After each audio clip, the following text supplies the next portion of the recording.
Morning, the department heads from various fire agencies throughout the region have come together to talk about the strategies they're going to implement for some of the challenges that we have in the upcoming fire season.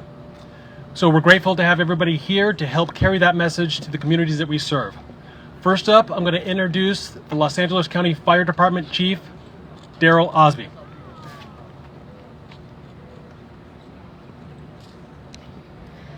Hello, my name is Daryl Osby, Fire Chief of the Los Angeles County Fire Department, and also I hold several other responsibilities as the Fire Chief. One of them is being the Region 1 Coordinator in the state of California. For mutual aid purposes in the state of California, the state is broken down into 6 regions, me overseeing Region 1. In Region 1, I coordinate the mutual aid responses for Los Angeles County, Orange County, Ventura County, Santa Barbara County, and San Luis Obispo County. As you well know, the fire department is an all-risk organization. We're here today to talk about our relationships and our agreements and response. But the focal point today is to talk about wildland firefighting and our commitment. And like I said, you'll hear from other speakers today that will represent local government, state government, and federal government. And it's probably known throughout the world that in the state of California, we have one of the best mutual aid agreements in the world. In addition to talking about our projections and our agreements, our responses, we gave a quick overview of this year's projected wildland fire season. This is my 11th year as the fire chief, and so 9 out of the 11 years I feel like a scratched record. I've said the same thing. This year is going to be hotter, and it's going to be drier. This is the continuing drought that we're in. As you can probably remember from our rainfall that we got this year, we got a lot of rainfall the latter part of December, but primarily January and February. And since then, the spigot's been cut off. And so we're in a drought condition here in Southern California. And like I said, we're expecting a hotter, drier summer this year, leading into the fall when we have our wind-driven fires here in Southern California. Before I go too much further, I would like to take this opportunity to thank all the firefighters, the pilots, the wildland firefighters, and all the team members here in the state of California. Each and every year we talk about the fire season being year-round. Not only is the fire service getting busier as a whole for our 911 mission, but it's gotten busier as it relates to our wildland fire mission, and our firefighters, through all those challenges, have been able to meet the task. A couple of objectives that I want to focus on to share with you. We have some short-term objectives I would like to share with the media to help us with our education to our citizens. Number 1 is prevention. We want to prevent wildland fires here in our state. Over 90% of wildfires are human caused. So for every fire that's prevented, that will potentially protect lives and property here in California. Second, as it relates to what we're doing, we're looking at the science of fires. We're looking at how fuels impact fires. And as you can see, we've been having every year more increased structural losses. So we're looking at ornamental fuels and reevaluating brush clearance and features of construction in our state. And there'll be more information coming out later in this fall as it relates to probably new guidelines for individuals that live in wildfire areas. In addition to that, moving forward, in addition to our robust brush inspections that we're going to do this year, we're also going to be planning locally and statewide for additional fuel mitigation projects. Those could be natural projects with goats to mechanical clearing to down the road controlled burns. Lastly, I would like to say here locally, as it relates to wildland firefighting, when we get into the hot, drier months and then wind-driven parts of the year, we're going to augment our firefighting staff to ensure that we hire additional firefighters to put them in the wind-prone areas, in the right areas for a quick response. We have a collaborative this year that we started last year as it relates to additional helicopters with the counties of Orange, Los Angeles County, and Ventura as it relates to bringing a Chinook 47 helicopters and Firehawk helicopter into those respective counties. And then in the county of Los Angeles, in addition to our wildland firefighting and our 10 helicopters, we're going to bring the Super Scoopers back probably early September as it relates to our fall fire season when we start getting our Santa Ana winds. In conclusion, once again, I just want to focus and ask our citizens once again to partner with the fire service, ensure you do good brush inspections, and remember that 90% of all wildland fires are caused by humans. For additional information from the County of Los Angeles, you can visit any local fire station, or you can visit our website at fire.lacounty.gov. Next, I would like to bring to the podium the Chief of the Fire Branch of the OES, State of California, Chief Brian Marshall, to talk about mutual aid.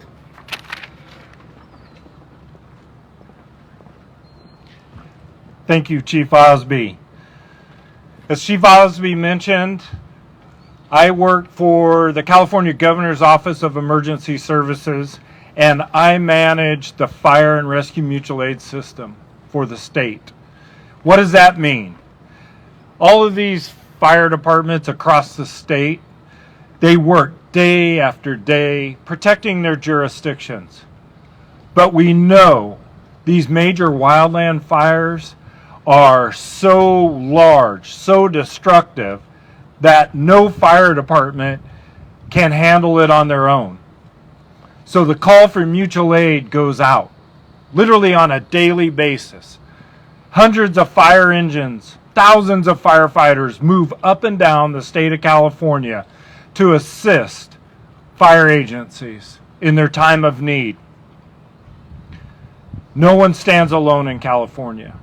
And if you look behind me, fire engines, different colors, different agencies, the firefighters, a different patch on their sleeve. But we all come together. We all respond to the call for help. The mutual aid system, thousands of firefighters, thousands of fire engines move every year to fight these devastating fires. Our firefighters on the front line from Southern California are in Northern California. The firefighters in the north are in the south. There's no jurisdiction, there's no line on a map when these fires are burning and houses are burning. But California firefighters come together to respond and help each other. Through the Governor's Office of Emergency Services, we coordinate that and move the pieces, the puzzle, every day, coordinating that response to make sure that we protect our citizens of the great state of California. We protect their property, we protect their houses. Because without the partnerships that you see here today, again, different uniforms, different patches, but we are one California Fire Service. And at this time, I would like to introduce Bobby Garcia. He is the Fire Chief for the Angeles National Forest. Could you spell your last name for one more? Marshall, M-A-R-S-H-A-L-L. Thank you. Hey, good morning, and thanks for coming to today's press conference. It's really important for us to gather. I appreciate Chief Marshall, Chief Osby, and my fellow chiefs up here spend the time today to really renew our commitment to what is the absolute most robust mutual aid system, definitely anywhere in the United States. We've seen this play out already this spring. We've already been busy this spring, and so much of the mutual aid is in the early stages of incidents that many never see. We've had some activity just in the last few weeks where we called upon that mutual aid system from our partners on the Angeles National Forest and those partners around us to very effectively and successfully hold fires in their initial attack stage. And that work and that effort really requires all of our commitment at the chief officer level all the way down to the firefighter level. And so as we continue to prepare and strengthen our response and our mutual aid system. You're going to hear today a message that we're asking homeowners and visitors to the National Forest to do the same. On the Angeles National Forest, we're already currently under fire restrictions. So that's a clear indication of the conditions that are set for going into summer fire season.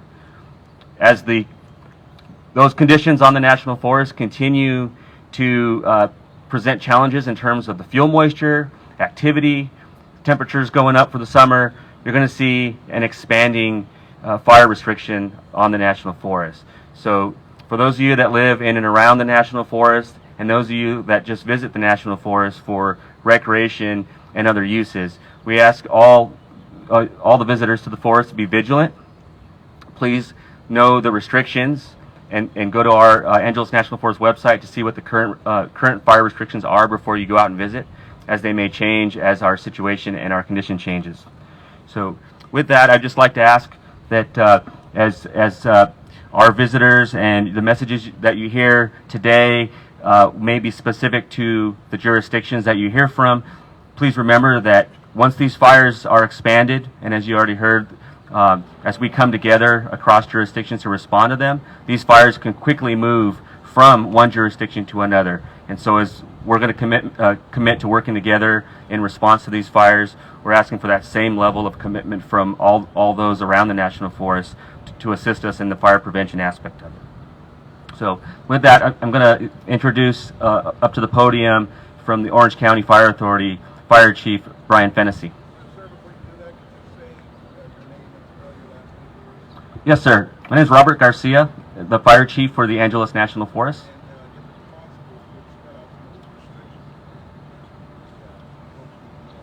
Sure. Once we get through the speakers, we'll have some opportunity for some Q&A to kind of talk about specifics of anything you've heard today.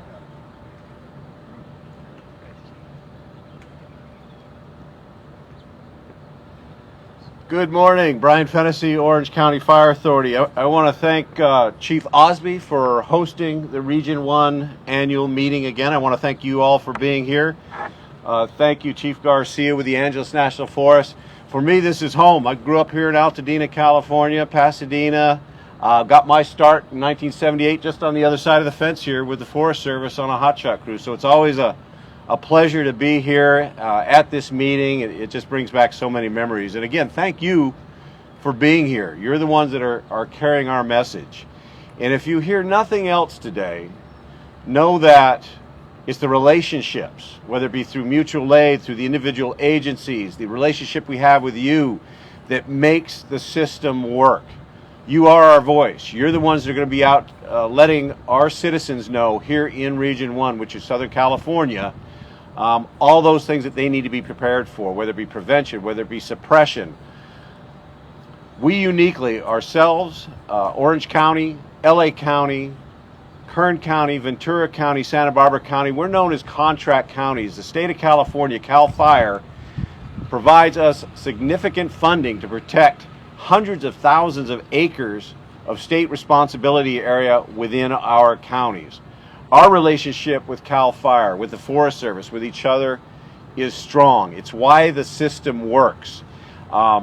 Quick example, in our off season, of course you all know now we don't have an off season. We have a year-round fire season. We get help, we share help year-round. Orange County had 4 significant fires over what traditionally would be our winter time. Getting resources was extremely easy through the normal system that we use. By way of phone call, my friend Chief Osby, my friend Chief Gardner, all of the fire departments here in Southern California, when we need resources, we not only use the system, we use phone calls, we get help day or night. The system works because of these relationships. So I want to say thank you to the state of California. I want to say thank you to Cal OES, CAL FIRE, all of our partners here, not just the metro agencies, but the other fire departments within the counties. This is why the California mutual aid system is the best in the world. So again, if you hear nothing else today, know that the system is strong, it's working, and it's a matter of the strong relationships that we have with each other. So thanks again for being here. Now I'd like to introduce Captain Scott with the Los Angeles Fire Department. Captain?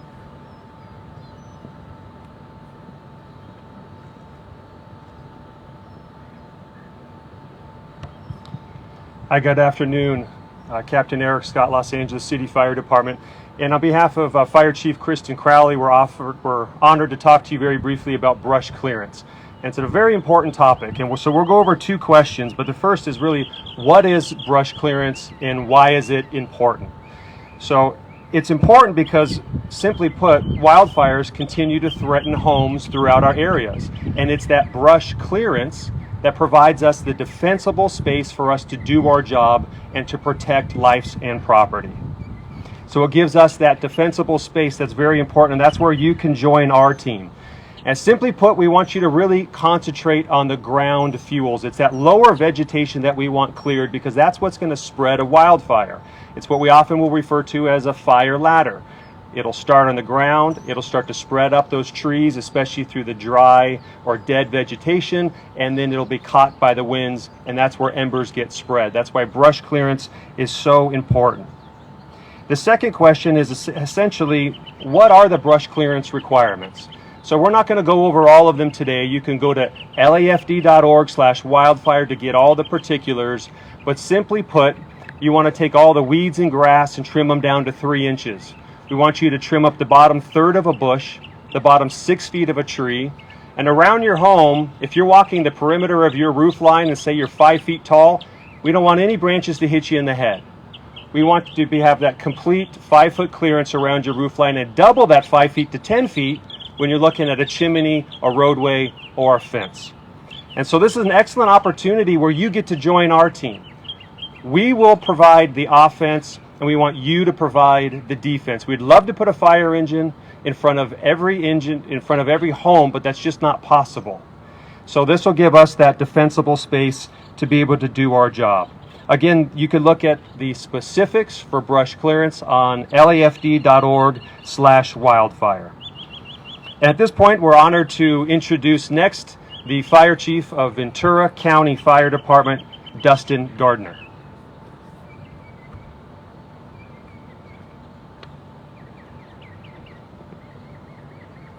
Alrighty, good morning everybody. Dustin Gardner, Fire Chief, Ventura County.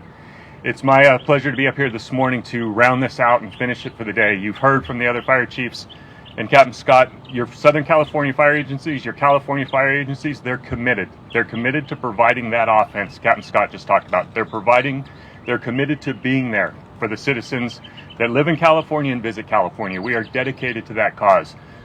We are also asking for your help in preparing your homes, in preparing the brush clearance Captain Scott just talked about, and getting ready for wildfires, because we know we're at historic droughts. We're already 4 months ahead of where we should be, which is far ahead of where historically we're at. So we know the drought is here. We know the fuels are flammable. We know now with water restrictions, the vegetation around our homes are becoming flammable. So we know the threat is here, and we know the threat is real. So now what I'm going to ask all of our homeowners to do, and everybody visiting our wonderful state of California, is to be prepared. Be prepared for that emergency, whether it's a flood, a fire, an earthquake, a tsunami, it doesn't matter. Be prepared. Take responsibility for the safety of yourself and your families, and have a plan. It's easy to remember. It's get ready, get set, and go. Each of your fire agencies, if you go to their respective web pages, as an example, vcfd.org, and look for a ready, set, go. Look for what you can do to prepare your family and your home and your pets for a safe evacuation from an emergency. So you get ready, you go through the checklist, you prepare, you have your medications, you have your plan, you have your routes, you have your pre-established check-in areas, because it's not going to happen when you want it to. It's like when your water heater goes out. It's never when you're planning. It's when you're not planning. It's when you're at the grocery store and your 13-year-old's home alone. It's when grandma's visiting from South Dakota and she's never seen a wildfire. It's going to happen when you're not expecting it. So get ready. Talk with your family. Have a plan. Know where you're going. Get set. Listen to the news media. You guys, put it out there to your people. Be signed up for alerts. Be signed up for area and neighborhood alerts. Know what's happening around you.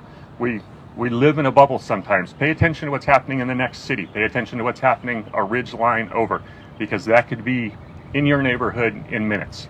So pay attention. So you're ready, you've got your plan, you're set, you're paying attention, and now when it's time to